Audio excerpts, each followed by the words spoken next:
Hi, this is Michael with Mountpac. Thanks for watching today. I know most of you guys are do-it-yourselves, and you want to make sure you do the right thing when you remodel any bathrooms, kitchens, or any part of your house. Today I'm going to be showing you a simple way to kind of reconfigure your plumbing in your bathroom remodel project. This bathroom has a lot of drywall removed, but you don't necessarily have to do that. Just kind of trace the plumbing to where you need to reconnect. And then a good idea is when you are doing a brand new bathroom that you have some internal components on the inside of the wall updated as well if you need to. I usually replace all the valves and the connections for any plumbing that sticks out of the wall, so everything's new. Alright, thanks so much, and as you watch, please comment below and like and subscribe to my channel, and then look for some later on videos that can help you with your next remodel. Thanks so much. Enjoy. Here's the existing space in the bathroom. There are the supply lines, hot and cold, and the existing vanity waistline to the right of the screen, and then we're moving that to where the blue square is to the left of the screen. And so I'm using a 1-inch drill bit because it's a copper 1/2-inch diameter supply line, and we're doing a shark bite fitting into PEX using 1/2-inch PEX pipe to go through the wall. And so 1-inch drill bit is going to be really nice to give some room to wiggle back and forth if we need to. And then there's quite a bit of odd blocking in this wall, so we're going to be cutting out some of the blocks here.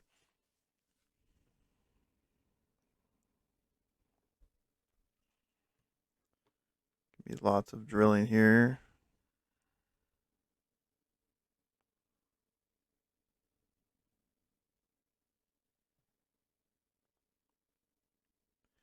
And I think I'm putting them about 6 inches apart just to give room in between.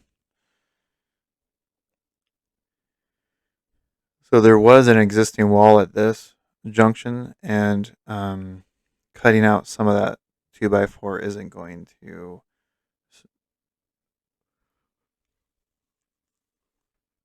alter the structural integrity of that wall. And then as I'm cutting through this wall, there's not any structural integrity that's going to be lost here either.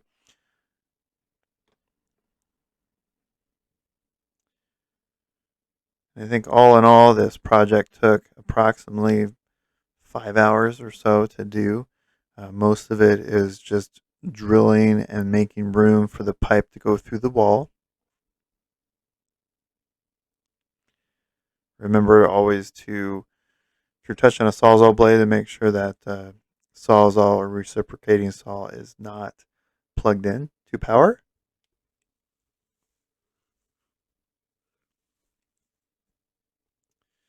So you'll see here pretty soon that I'm going to start with the supply lines and then do the waste.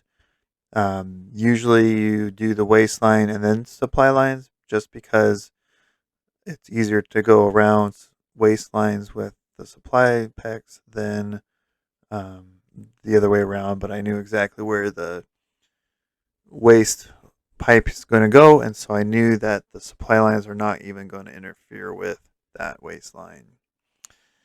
And so what I normally do is it comes in circle or a circular bundle. Usually buy it about 100 foot, and so I try to straighten it out before I stick it to the wall. And then there's the type of tools. I got the cutters, and then this is the crimper tool for the PEX, and then these are the fittings that I'm going to use on the PEX hoses or piping. So I put the fitting on first, the crimp ring, and then put the elbow on this hot water supply line, and then I take the blue handle and crimp tool over here, open it up all the way, put the ring inside the hole of the PEX crimper, and then go crimp it all the way, and then it's nice and seated. I usually try to put the circle fitting, I don't remember what they're called, but um, in about the middle of the fitting, just so that I know that there's going to be nice, good seat on that fitting.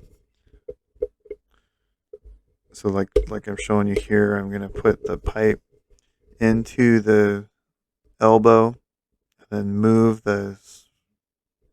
um, the half-inch.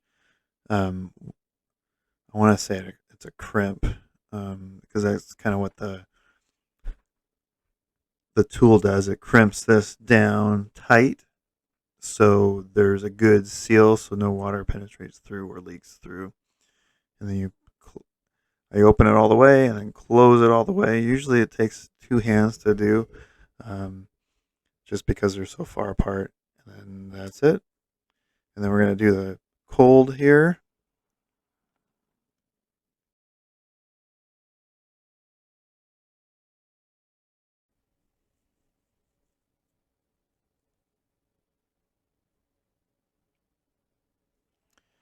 Now with the cold line here, I had to install one of the fittings, the elbows, and then attach it to the pipe, or the other leg of the pipe there, and then run the pipe through the wall, just because of how tight that fitting was going to be at that corner wall there. Don't forget to buy nail plates.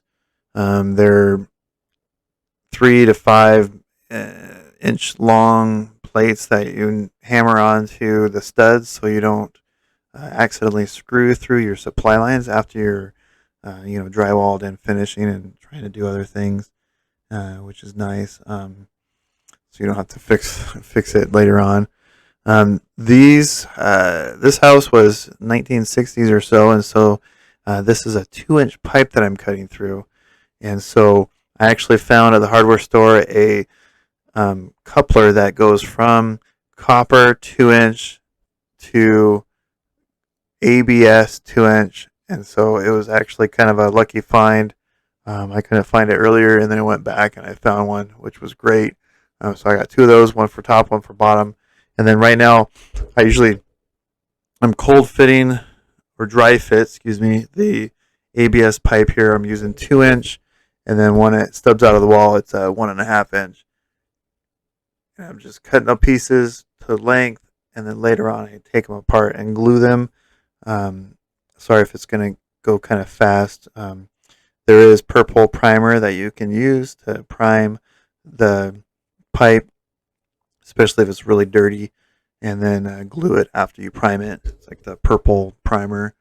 And then I had to cut some of the wall out a little bit more to accommodate for the 2-inch pipe so it doesn't stick out of the wall. Finally got it all finished up. And then what I did was those two copper to ABS fittings, they're rubber with a clamp on it. And so I had to shave some of the rubber on the inside, kind of the middle part where the two different pipes meet, so I could slide it onto one of the ABS pipes or the copper. And I think I did that to the bottom side. I installed the top, and then I slipped the bottom side onto the ABS just to make sure there was a nice, good, snug fit to it. That's what I was figuring out there. And then I slide it up there, and then I took my screwdriver and then, drill, and drill those in place. And then here's me gluing the 90-degree elbow on here, and then I'm going to be gluing the fitting to go from 2-inch to 1.5-inch.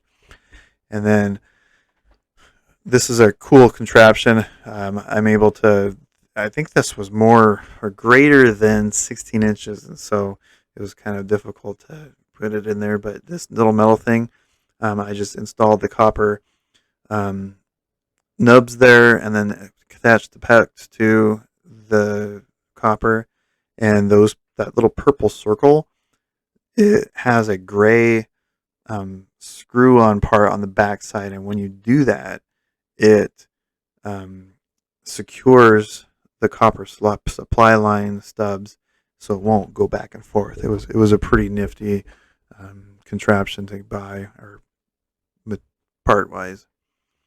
And then here's me just using a pipe cutter to cut the existing copper pipe. Don't forget to turn off your water supply. And then what I usually do is try to turn on the water at the lowest part of the house from where I am working. And that is the shark bite connection that goes onto the copper. And then the PEX goes onto that. And then this has a nice, cool little fitting that is... I haven't had one leak, and I've been doing them for at least 4 years now, and it's a great little product. And here is almost finished product. And like I said before, it was about 4 to 5 hours to do this whole job. And as soon as I am done with hooking up this hot water line here, I usually have somebody else go to where the water turn off is, or water shut off, excuse me. And I usually call them and have them on speakerphone, and then have them turn on the water. And then as they're turning it on, they're letting me know so I could check for any water leaks. And sometimes there is a water leak. Most of the time there isn't. And that's what happened here. We turned on the water, and it turned out great. It was super. And then the last thing I had to do is cap the old waste line. And there you go. That's our whole project here. All right, so there's a copper to PEX renovation project for plumbing. This client wanted to move the plumbing from one location to the bathroom to the next, and it was actually relatively easy. Luckily, there was a drain pipe nearby for the waste for the sink. This was a 1960s style house, and so the waste pipe and vents were copper, and it was kind of interesting to see because some of them were 2-inch or 1.5 inch, and when I went to the hardware store, they only sold up to 1.25 inch fittings for copper. So it was kind of neat to see. All right, thanks so much, and don't forget to subscribe to my channel and look for some next remodel projects that are coming up in the queue here. And then also I hope your project goes well, and have a great day. Thanks so much. Bye.